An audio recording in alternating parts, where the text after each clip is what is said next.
What's going on, guys? Welcome back to another episode of Sarkis Unlocked. Today, I have the great pleasure of welcoming Nicole Paler on the show. We get to learn about her story before real estate, transitioning to a new city, and what the Sarkis team does for her. So today, we welcome the one and only Nicole Paler. Thanks for joining us on Sarkis Unlocked, Nicole. Thank you for having me. I'm so excited. First off, I have to break the ice by saying I am so sorry for the loss of your Buffalo Bills this past weekend.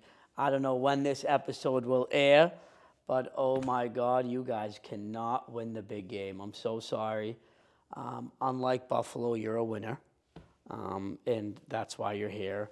But I'm so sorry. Hopefully, Josh Allen can eventually get to the big game. I appreciate the empathy. Okay. You live in New England, so you chose to come to this great city of champions, and hopefully you will convert to being a New England Patriots fan moving forward. The blue cheers. This is more Patriot blue than Buffalo blue. It is, But yes. I just had to start off with that. That's obviously where you're from. It is. Buffalo, New York. It certainly is, yes. What a cold, snowy place it is. And honestly, I always tell people that cold builds character. And when I have friends who live in warm, sunny Boca or Palm Beach, or, when I FaceTime with Josh Altman, who's in Beverly Hills, or enjoying the beach in California, even though he's from Newton, which is why he has that extra grit. I think that cold builds character. And like I said before, you have all the character in the world, then some. Talk to us about where it started, how it started before real estate. Give us a little, info on who Nicole is and how we got here. Well, Buffalo, New York, we always say that we were forced to have personalities because there was nothing else that we could do besides being inside because just how the weather is. So we always just joke that we have better personalities than anybody else. But my parents are born and raised there. They wanted me to, they never were able to leave. And so they were like, Nicole, when you go to college, you're not staying in Buffalo, you're gonna go somewhere else. And so I went to college in Cleveland called John Carroll. And John Carroll's actually known for having a ton of NFL coaches all around. Oh, so, wow. Yeah, one of my good buddies, he's the coach for the Pats. Cleveland. So, yeah, John Carroll. So good D3 school, but I was gonna be a psychologist, and I always just loved listening to people and just trying to help them with their problems. And so I always just had people come over and Sounds like real estate. It just, that's kind of how Listen to people and help them with their problems. We're therapists every day, aren't we? Yeah, we truly are. Sorry. And no, but I was gonna be a psychologist, and I was in grad school, and I decided that COVID happened, my program was extended, and it's I'm not really happy in Cleveland, Ohio. I was like looking to buy a condo there. It was like $100,000 for a condo, which is like a parking spot here. So Not even. It's like a fucking shed. Literally. In Springfield. And so then I was just, I don't know, I knew I wasn't happy and I wasn't aligned. And I was like, called my parents and I was like, I'm moving to your house in Florida. And they're like, no, you're not. And I'm like, yes. Your parents had a house in Florida? Yeah. They had a house in Sarasota and a retirement community. And I was like, yeah, I'm going to move there and start fresh. Like, I don't need to pay rent or anything. Like, it's a great way for me to save money. And they're like, no, you're not. And then they were like, you know what? This is actually a good idea. And so I knew that, like, I grew as a person, like, leaving my hometown. I'm like, I'm going to grow even more, like, going somewhere I didn't know anybody. And so that's just kind of like how I started. I knew I wanted to be in real estate, but I had no idea how. I knew I needed to get a job first and then just to, like, start making money and then figure out a way to get into real estate. So when you moved to Sarasota, were you done with school? I dropped out. You dropped out? I got my bachelor's, but I was in grad school. So I dropped out. So you got your bachelor's. It's one thing I don't have, so you got me there. So you got your bachelor's, and I think I have my associates. Don't you get your associates when you went to school for 2 years? But Yeah, so I have my associate's degree. So I at least have some degree, even though I don't have the actual diploma. Like, I don't have anything to say I got my associates. But so you got your bachelor's degree. You were in grad school in Cleveland, and you said, "F this, I'm out." And you went to Sarasota. You had the opportunity to live rent-free and start over. I was 22. What's the first job you had when you went to Sarasota? So so to backtrack, I was like, you know what, I'm gonna try grad school again, but I'm gonna do it online. So I did it through Southern New Hampshire University. While living in Sarasota? Yeah, I was like, I'm gonna try this again. Dropped out. I was just like, I need to make money. I was just like, so I dropped out of grad school twice. And so I knew I needed to, the neighbor next door to me, his name was ironically George, and he had his 99th birthday. And I was like, I need to get out of here because I'm gonna die with George and I need to just go because I was the only 20-year-old in this community. I want to live to 99 like that guy. Yeah, he had the whole party and everything. I like Sarasota, George. If someone could bring me a document right now to sign me up for 99 today. God rest your soul, George. He might still be kicking. Might still be kicking. Who knows? No clue. So then, where'd you go? Then I moved to Tampa because I got a job. I love Hyde Park. Oh yes, Meat Market. Yep. Yeah, that was my Meat spot. Market was awesome. Oh yeah. I've only been to Tampa once, and it was to see Tom Brady, unlike Josh Allen and the Buffalo Bills. Tom Brady win a championship for Tampa, though, not for New England. I'm all for Tampa Tom. Yeah, I'm all Tampa for Tampa Tom. I was there for that Super Bowl. What's that stadium called? Raymond James. Raymond James. Yep. Yeah, so I stayed in Tampa. Went to Meat Market. Awesome. And Elliman had just, launched their market in Tampa. Oh, really? Yeah, Okay. so I got to, meet some agents out there. So you worked in Tampa. So I got a job. One of my friends actually connected me with this company, and it was a leadership development program. And it's actually based out of Wilmington. It's called UniFirst. Wilmington, Mass. Yeah. Wow. So that's where the headquarters is. Everything comes together. Everything full circle. Always. I agree. And so it was like you had to learn every position in this company. And I'm like, oh my God, okay. And it's not just like, oh, it sounds great, but it was literally I had to run a delivery route. That was like the first thing I had to do. For 4 months, I had to learn how to run a route. And so you had to get there at 3:30 a.m. Is that when you showed me the photo of you driving a truck? Yeah. Wow. Yeah. No way I could have thought that drove was that truck. important to show you that That I was had grit. awesome. Yeah.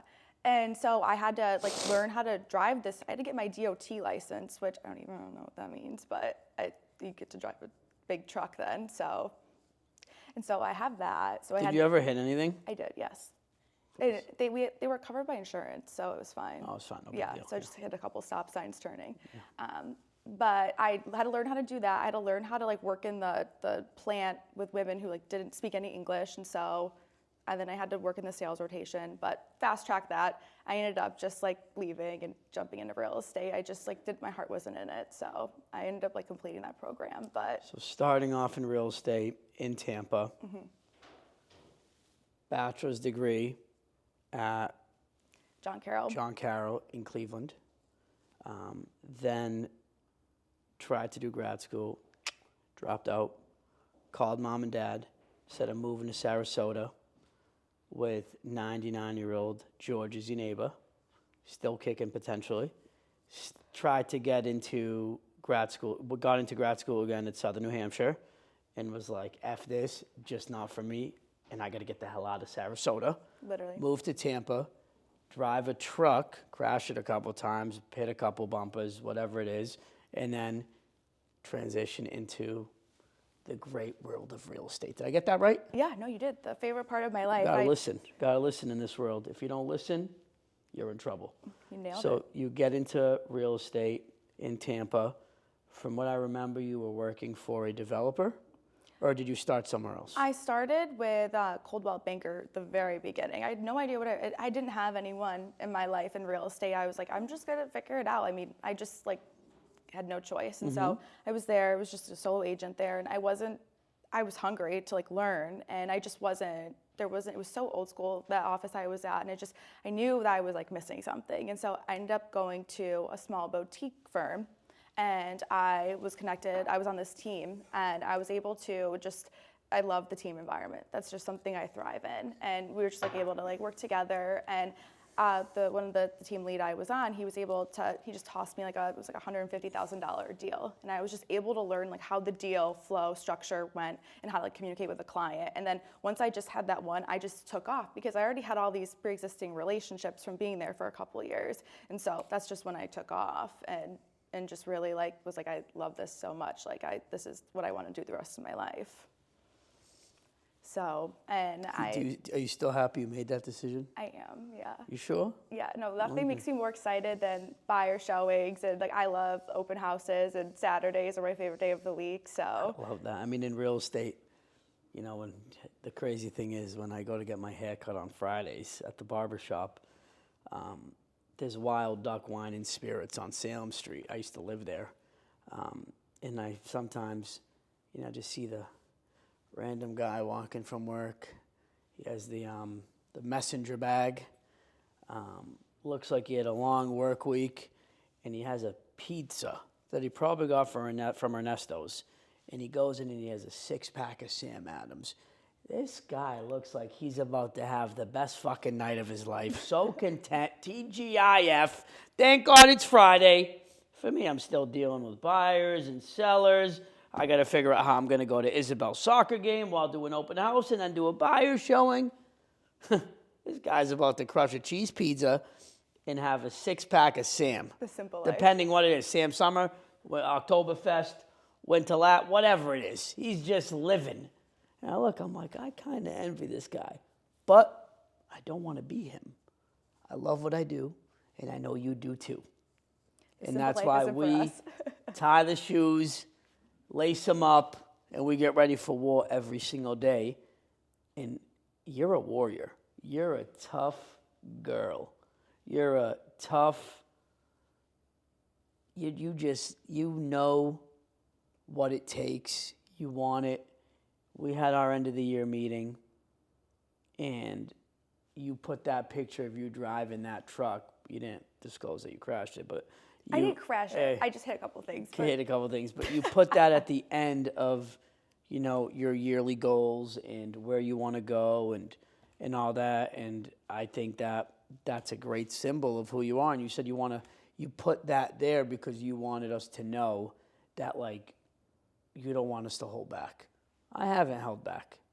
I tell it how it is. That's who I am. You hear me in my team meetings. You hear me on our Monday morning huddles. Feedback is everything. Mm-hmm. I think leaders are doing a huge disservice if they are not providing feedback and they are not giving their team criticism, if they are not having tough conversations. I agree. And a lot of leaders avoid confrontation. And we know you don't. it doesn't set up the team for success. I agree. I don't believe in failures. I think they're just lessons in disguise. I say it all the time. I'll continue to say it. It's one of my favorite quotes now. But you had your success in Tampa. You kind of got off the ground. Mm-hmm. You were in survival mode, learning the industry, learning the development game. You went from Caldwell to working for this boutique firm that did new development. You built relationships, but then you were like, I miss the cold, and I don't want to go to Buffalo because there ain't nothing there. I mean, the closest city you guys have in Buffalo, I remember a couple of one of my best friends, Stephon Gilmore, played for the Bills, and he said that like the closest place that people would go was Toronto. Yeah, no, it's true. That ain't even the United States of America. Canada's our neighbor. It's our backyard. I mean, that's Toronto. I've never been to Toronto. It's cold. I want to go to the 6. It's cool. Definitely. One of these days, I'll go to the 6. Yeah, and then you made the move. Mm-hmm. You made the move. We got introduced through someone who I just had known, but like we weren't super close. But she, you know, called me or like told me that she has a friend, and that you were relocating or potentially going to relocate. Mm-hmm. So I said, I'm open to having a conversation. We chatted, couple conversations, couple phone calls. You spoke with Chris, and I was worried because you didn't have experience here. And Boston's a different market than most, Yeah. different than Florida. And, we were then in a transition of not really bringing on people without at least 2 years experience. You had the 2 years, but just not in this market. Yeah. Real estate's real estate, but you know how important it is to be knowledgeable Absolutely. in this market. So we brought you on to your first position on a big new development. And I take risks. I'm a risk taker.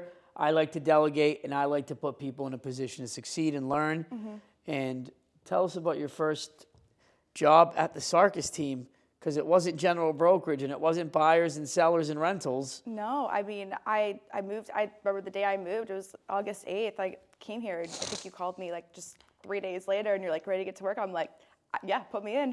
And so you're like, well, you're come to the office, and we're gonna. You didn't even have your license. No, I didn't. I you moved were like, so quickly. You were like an admin role because you couldn't technically sell. Once I make a decision, I was like, I'm moving to Boston. It was a strategic decision, because Tampa was a secondary market, and I was like, I want to be in a major market. So like why I came was very like strategic, but it happened so quickly, and it took a while to get my license because you have to get approved to take the test. And Florida and Mass don't have reciprocity. So that took a moment. That was panic on my end. Didn't show you that. But so got my license and was on the Parker. I mean, that was 168 units in the theater district. And boy, did I learn so much from that. 168 unit building. On-site sales, tough market. Yeah. New development in the city of Boston was at a standstill. And the pressure we had to deal with was high. And there were days I would call you after that Zoom call or that call. You can't say that, or I text you during the call. You need to bring the energy, like, you need to bring the energy. Matching theirs, I didn't mean to. You need to bring the energy, like I was on you because the pressure was on me. Yeah. So I had to then apply pressure on you and the other salespeople on the team. But you fought through it. I mean, you got some deals under contract. You met some buyers. One of them that led to one of your biggest deals this past year. Yeah. Which was about just cultivating that relationship and sticking with it. So the Parker ended, but like let's even rewind. You transitioned to now another new city where you have a couple friends. Two. You know some people. That's fucking scary.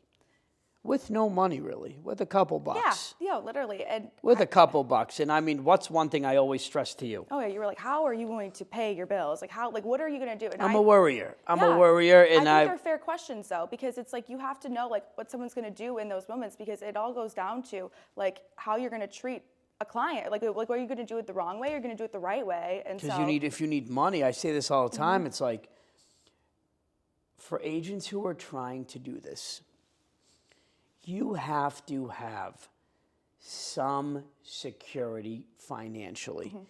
You have to either live at home, you have to have a friend holding it down for you, you have to have some savings, because you need to learn. Your first year is like a free year of school. Truly. Literally, you have to learn, you have to absorb, and you have to be a sponge. 100%. And a lot of the time people get into this industry and they need to make money, and they do it the wrong way, and they develop bad habits that are really hard to undo. And they will do a deal so they can pay their rent. And that's unfortunate. Yeah. And that's why and that's not how we like to do things here. We're not about the deal. We're not transactional. No. We're not deal to deal with the Sarkis team. Clients can pick up on that too. Yes. And this is the most important decision someone will make in their life. Yeah, they're stressed. They don't need to see that we're stressed trying to, like, that's just, no, that's just absolutely not. So you made that transition. It was tough. Once again, we started this off by talking about Buffalo, not the Bills losing, but the fact that you have that grit, you have that, killer instinct, which I think is what someone needs more than anything else. You don't have to have the gift of the gab. You don't have to have a, high IQ. You don't have to know price per foot in every zip code. You don't have to be the best marketer. Just do the work. You have to have that it. And you have that it. You continue to show it day after day, transitioning to a new city, building some momentum to end your year in 2025. And, we had our end of the year meeting, and you made it clear to not take it easy on you. You said, I want feedback. I want, you to tell me if I'm doing something wrong. We've partnered up on some listings to start the year, which is great, in South Boston. And, we've sent you some referrals. You've converted them, and you've done a hell of a job. This past year in our Monday morning huddles, and even before the year I think you started, I had a big message to the team. You have to put out video content. You have to put, informational content out. You have to let people get to know you via the social media channels. And you've done that. Talk about you, making the investment and you being consistent with your video marketing that has helped your business. Yeah, and I think it kind of goes back to just moving here, and I didn't know as many people, so I kind of had to expedite the process a little bit. Yes, you did. And so social media is a great tool. I mean, Instagram, used correctly, you can do so much, and people watch, people that, they're looking, maybe I'm not, but they are. And so, it just the comments you get, and it just it really builds credibility too at the end of the day. And I can definitely be better at it, and I have scratched the surface with it, but it can how do you get better if you don't start? Exactly, you just have to start. You did one video. I wish I could imitate it. You had an apron on, and you took it off, and you kept on walking. I looked at it. I just kept watching it. I see videos all day long. I'm trying to limit my scroll time, but I watched your video, and I kept watching. You were walking like you were in Desperate Housewives or some shit. It was awesome. It was fun. It was entertaining. It was a cool video. It was different, and it was creative. And you have to be innovative. Yeah, no, and absolutely. You can do all these videos, right? You can do all these videos. You can post on social media all day, every day, and send out emails, send out newsletters. But unfortunately, when you do all that, that means you're just, sitting back and waiting. And one of the things that you've been able to teach me and the team is just consistency and systems. I think that was just one of the things that dawned on me. It's duh, this makes sense. But it's just as simple as that. It's just have consistency with what you're doing. Have your newsletter once a month. Send out the single subject email. Have a content schedule. And just you saying that is duh. Why didn't I? And you can do all that, right? Yeah. But what's one thing that I harp on? And you could get it wrong. It's okay. It's not a test. But what's one thing that I harp on and I tell people all the time?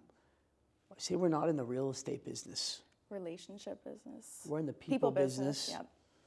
And it's a small example. I was at the gym last week and working out with Rich, 5 a.m. Club, shout out Rich Peterson.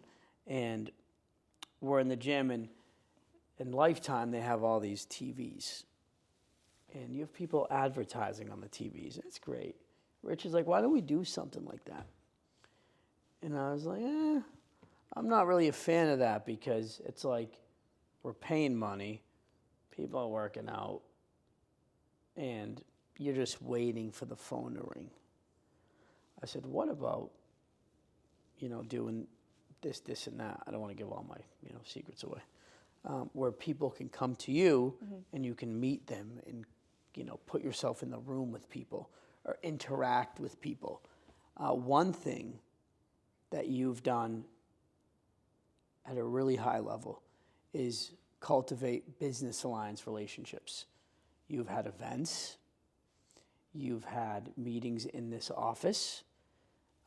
You've had lunches, coffee dates, and I've made it clear to you and the team that building partnerships will lead to business for years. And it's not just, it's much more than just a simple coffee meeting and just being, it's like, how can I add them value? And I make it very clear that Yeah, whenever, tell me what, like, if I'm George Sarkis, insurance broker, or George Sarkis, family office. Yeah.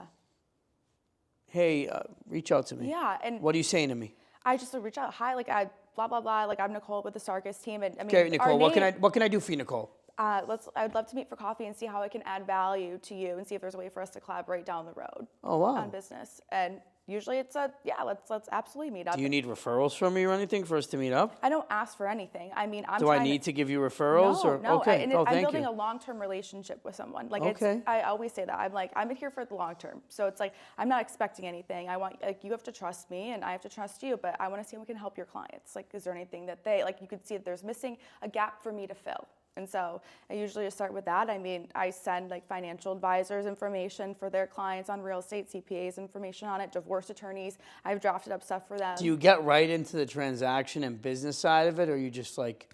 No, we get to know each other a little bit. Personal. But at the end of the day, I don't want to waste anyone's time. Of course. And so I try and keep the meeting at 30, 45 minutes at most. So I mean, I try and get to the business like relatively quickly, but do chop it up a little bit in the beginning. But I mean, there's usually something that they need. I'm meeting with people that are dealing with the real estate industry in general. So it's but I mean, I'll tell you that there's a difference between patience and aggressive patience. So I don't believe in patience, but I do believe in aggressive patience. And do you know what the difference is? Yeah, I mean, you're being patient, but you're still trying to be aggressive with them a little bit, and you're just kind of jumping to it. It's you're aggressively, following up with new people. Yeah. And you're letting it simmer. So like you're not like, okay, I did this and I'm all good now. Like, or I'm gonna be patient and I'll wait to call somebody tomorrow, or I'll wait for an email back, or I'll wait for someone to see my email and call me. That's like being patient and like fucking not moving. Nothing ever happens with that. Not even moving. But I'll tell you the key. What I do is I'll be like, well, I think we should set up like a follow-up meeting, like on Zoom. We'll do it on Zoom. We don't need to meet in person. So we usually will have like a follow-up just to see, like, touch base and see if there is a way, because like I'll try and like do an event with these people, or just touch up with like if they have come up with questions for me that they couldn't think of on the meeting that they need help with for their clients. So usually I'll have like a follow-up with them after that first meeting. that's great. And so that kind of just opens the door. You have to give people options. Yeah. You can't say the worst thing that people can do is say, when is a good time? Setting yourself up for failure. Well, looks like our calendar is open then. Setting yourself up for failure. How's Tuesday at 2 look? How's Wednesday at 5? My schedule's filling up like crazy. I actually only have Friday at 4. Does that work for you? Yeah. Now they know that you're busy. You're not just fucking sitting there waiting for them. Yeah. And simplify it. Absolutely. Or be like, I have Tuesday at 2, Thursday at 4, and Friday at 1. Which one of these 3 work best? Options. Usually one of them works for them too. Options. Don't leave it open-ended. Your events have been great. You've had some great business alliances that you continue to build with. So open houses, you've been open to doing open houses, open to do opens. And you have always been available. You've made it clear and you've communicated, which is huge. I'm not gonna reach out to people and ask them to do open houses. It's just not, if you wanna do it, you have to want to do it, and you have to be willing to put in the work, whether it's gonna be slow or busy. I've had open houses in my career, Nicole, where I always go back to the listing I had in Beacon Hill. I was on the last weekend before I was going to get is Joy Court. I was literally told by the developer last weekend, if not, I got to pull it. I had the listing for about 7-8 months.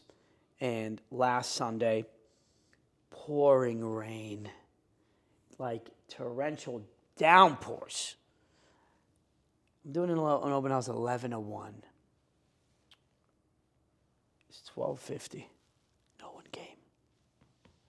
I'm overpriced. No one's going to come. Someone walks in. I get the lights upstairs already shut off. I'm going downstairs, $12.55. I'm out of here. Some kid walks in. Alex Shire. Good friend of mine. Shout out Alex if he watches this. Comes in with his wife, Corey, and their dog. And it wasn't for them. But we start talking. Alex ends up being one of the biggest Celtics fans. Shocker. I am too. Lives in Charlestown. Shocker. I do too. I'm going to the Celtics game that night. So is he. Ask questions. Get to know him. Develop a relationship and find common interests.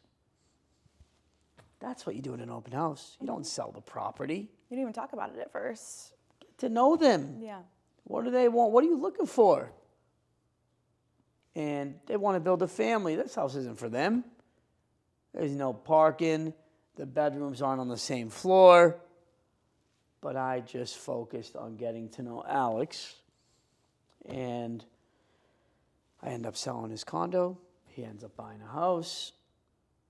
And he'll want to buy another house. We stay in touch. I support his charities. He just dropped me off a bottle to say thank you for supporting something of his. Amazing. And I've cultivated that relationship. He's not only a client and a past client, he's now a business alliance because he's in finance and he's referred me other people. It's amazing how that works. And you think I wanted to be there that day? I didn't, but I was there. I showed up. Thank God I didn't leave early because I would have never met Alex. But after that day, I always said, I'm going to stay consistent. Megan and I sold a condo in the Back Bay, direct buyer. Well, they had an agent, but they walked off the street. They actually bought the condo. 6'5", 6'4", something around that range, 341 Comm Ave. And you've never said a word to me. You've never said it's slow. You've never said, I want to do this one specifically. George, is there anything I can cover this weekend? Would you like me to be at any specific open house? I'm happy to do it. I don't care. I'll drive. I'll walk. I'll Uber it. Whatever it is. Location, price, you don't even care. Nope. Why?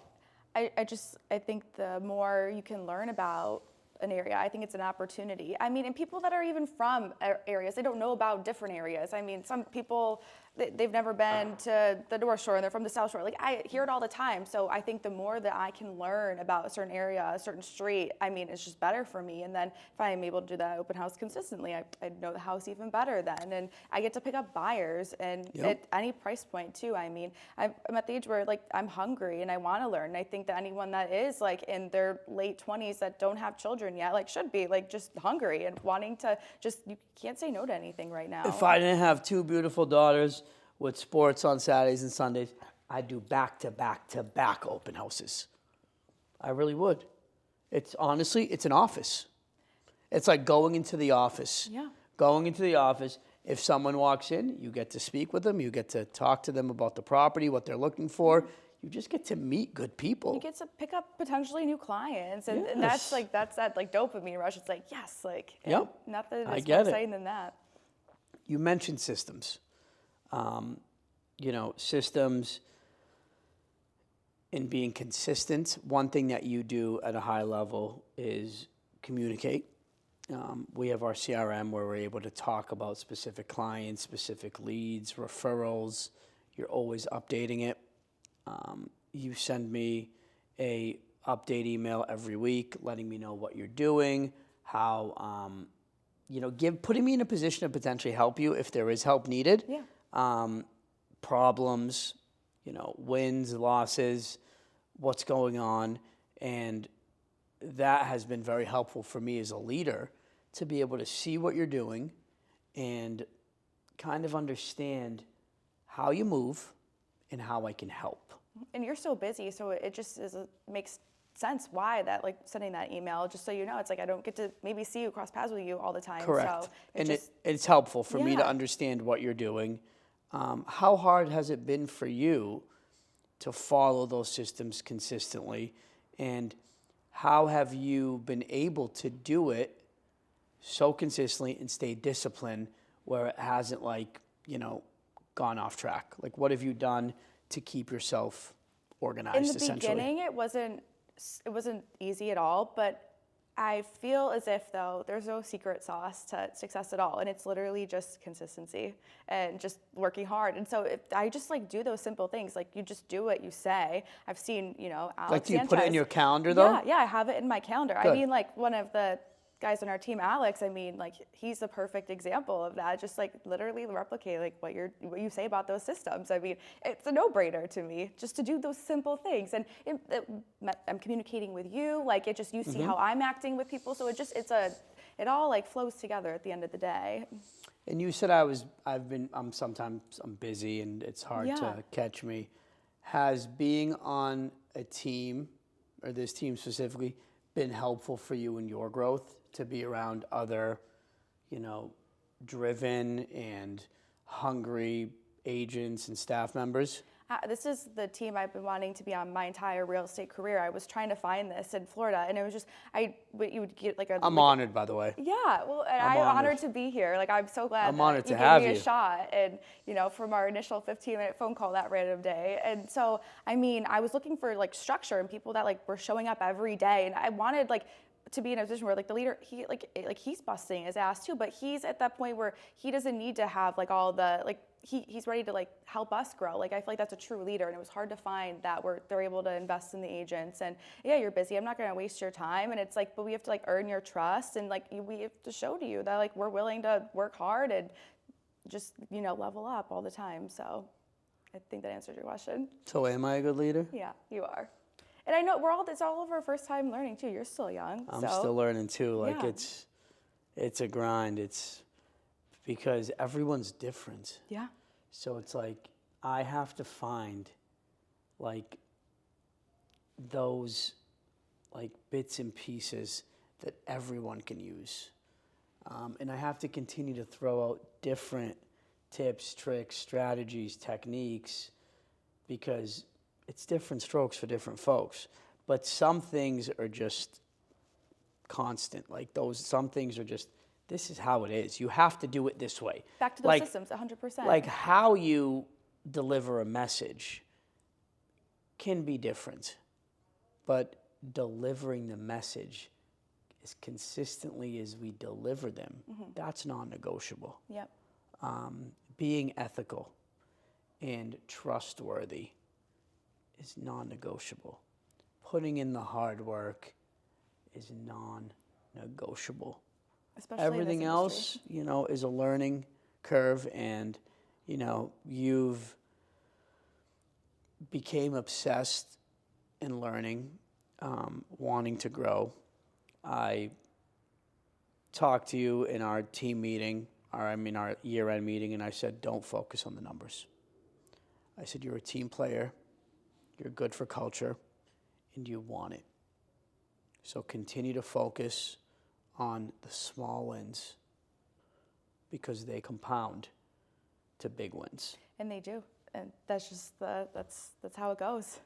How's your pipeline going into 2026? Honestly, all the work that I was doing last year, I'm seeing it really just come into fruition this year. So, And you survived without needing to do all the deals.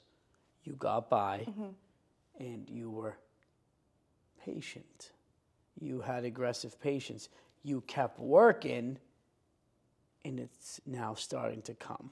I just know how it goes. I've had other scenarios in my life when I've just worked hard, and I see that if you just do that, it all works out. It really does. And it is just having the patience, especially in this. It's like, I don't expect like a relationship to foster immediately. It's going to be that slam dunk. Like, I know it takes time, and it all does at the end of the day. And like nothing comes right away. That's just not how it works. So Someone thinking about transitioning into real estate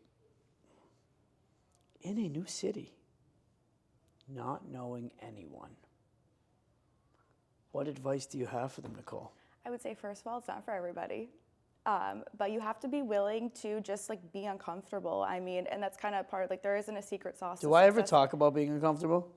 Only a couple times. No, a lot of the time. But like it's true, just like getting uncomfortable and like feeling weird, but just knowing that doesn't last forever. But I mean, whether you're starting real estate in a new city or you're starting wherever like you grew up, it's just, I mean, there's a system for it all. Like you want to meet a certain amount of people per week, and you need to meet people that are gonna like be in real estate and that can like help you like potentially like get referrals and doing open houses and just like learning that like what areas and like how to like place people. But that's just not for everybody. Like you have to understand how to empathize with people and understand like what they need. And just and this industry is hard. It's not easy being a real estate agent. It's not like selling Sunset. People ask me all the time, like, is it like selling Sunset?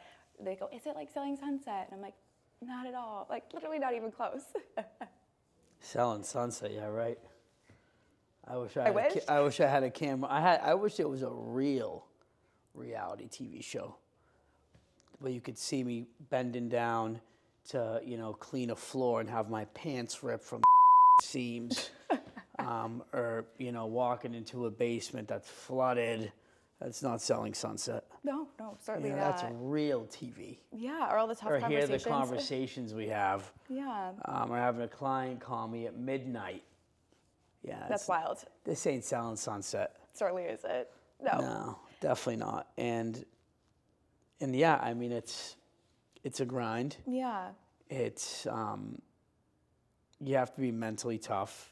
That's what I would tell somebody. And to surround yourself with people that are going to help you grow, and to surround yourself with people that actually are successful in the industry. Like there's no, you need to be around people that are succeeding in it, because if you're around people that like aren't, I mean, that's not going to help you at all. So I agree. You have to surround yourself with success, because success. You are who you surround yourself with. Yeah, for sure.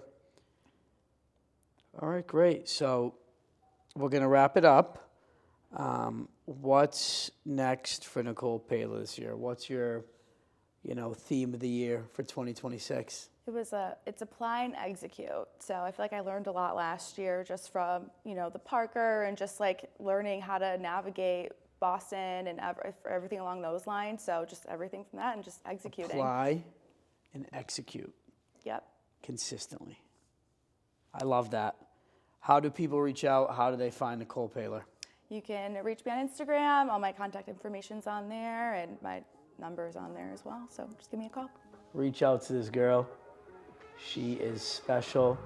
She will go to battle for you and is pretty much available 24/7. I don't like to say that, but she really is. Thanks for being here today. Thanks for having me. Awesome.